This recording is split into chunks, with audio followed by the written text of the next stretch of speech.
I took an Uber to a shoot this weekend, and the driver and I were talking about my job and photography, and he asked me, I'm really interested in getting a camera. What's the best camera on the market? Like, what is the best one that I can get out there? And I told him, honestly, choose any of them and they're all gonna give you great image quality.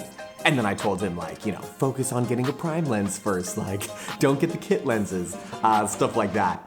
But that's the thing that I'm thinking about this week, is that there are so many incredible options, and Nikon has just been coming out with more and more, very desirable things that I have a hard time turning down. And the new Nikon 85 1.2 is no different. When I first found out that this was truly becoming a reality, I was like, I want this lens so badly, especially because if you've heard me talk about it, I have the 51.2 Z series, and I absolutely love this thing. It's an incredible lens, and I thought, man, if they come out with an 85 1.2, I'll be done for.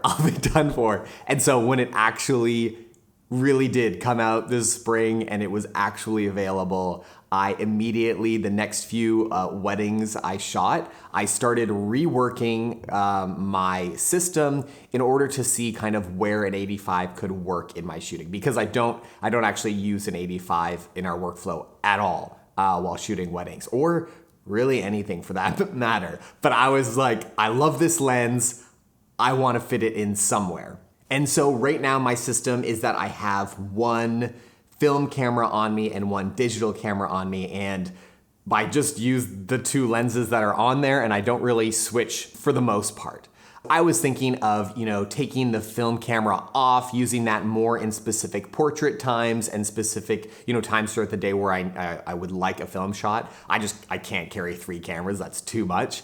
And then I was kind of imagining a system where I have a 50 and then an 85 to give myself those 2 levels of options, especially I imagined using an 85 for more candid, stepped back images. So I tried really hard at kind of creating a system where I could incorporate an 85. I used an old F-mount 85mm in those scenarios to kind of see how this new lens could work into my workflow.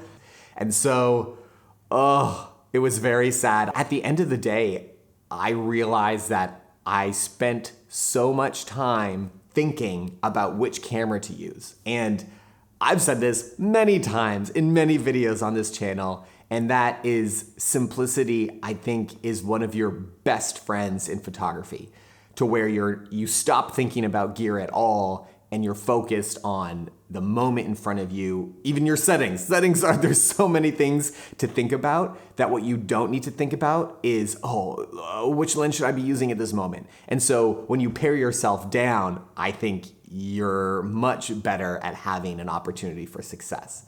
And to add another layer, it would be one thing if my camera addiction was solely hobby-based.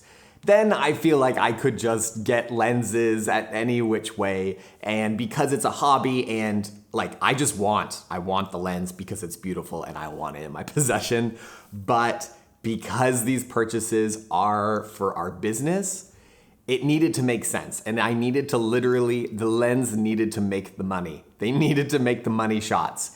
And I found that just how I work, how I view shooting weddings, I couldn't make the 85 have these money shots that were just wow, really impactful in the way that, my 50mm doesn't, or our 105 does.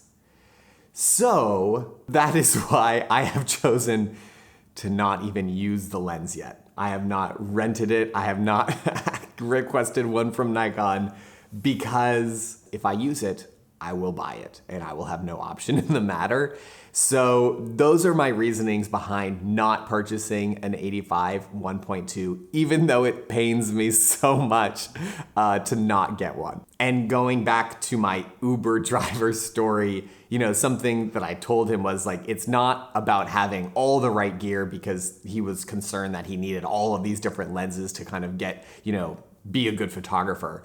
I was telling them that it's more important to have the right gear instead of all the gear, because I think as camera companies get more and more competitive and come out with more and more incredible camera bodies and lenses and all of these different options, it's really easy to get distracted and feel like you need more than you do. And I told him, if you just get like a 50mm prime and a cheap digital body, you're gonna get some great images, and it's a great way to start.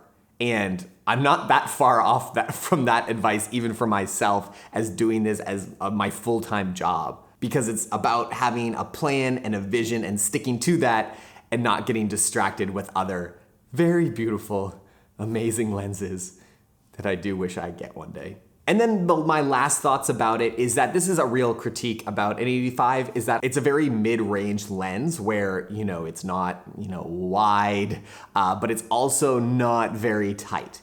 And I mentioned this earlier, is that, we get really great images out of a 105. I feel like it's compressed. You get this we use it as very tight, emotional shots during a ceremony or a reception. And I find that those are very money shots. Like, they're very impactful and they're worth their weight in gold or the weight of the lens. And with news of Nikon coming out with a 135, maybe a 1.8 in the future, that type of lens already fits into our workflow, already fits into how I think about shooting weddings.